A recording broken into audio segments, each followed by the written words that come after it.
కావేరి అలాగే వాళ్ళ వదిన అయితే మార్కెట్కి వస్తారు. ఇక అదే మార్కెట్కి చిన్ని వాళ్ళ నాన్న కూడా వస్తారు. ఇక అక్కడ ఉన్న కావేరి వాళ్ళ ఆయన అయితే కావేరికి గుద్దుకుంటాడు. ఇక అది చూసి కావేరి వాళ్ళ ఆయన ఇద్దరు కూడా ఎదురు పెడతారు. ఇక వాళ్ళిద్దరూ కూడా ఒక్కసారిగా షాక్ అయిపోతారు. ఇక అక్కడ ఉన్న కావేరి వాళ్ళ ఆయన అయితే కావేరిని చేయి పట్టుకొని అక్కడి నుంచి పక్కకు లాక్కొని వెళ్తాడు. ఇక కావేరి వాళ్ళ వదిన అక్కడే కూరగాయలు కొంటూ ఉంటుంది.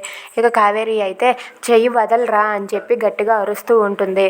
గట్టిగా అరిచాక వాడైతే చెయ్యి వదిలేస్తాడు. ఏంట్రా, ఎందుకురా నన్ను ఇట్లా లాక్కొని వచ్చావని చెప్పి కావేరి అడుగుతూ ఉంటుంది. దాంతో కావేరి వాళ్ళ ఆయన ఇలా అంటూ ఉంటాడు, ఏంటి నువ్వు జైల్లో నుండి బయటకు వచ్చి నన్ను దేవాని మళ్ళీ లోపల పెట్టాలని చూస్తున్నావా?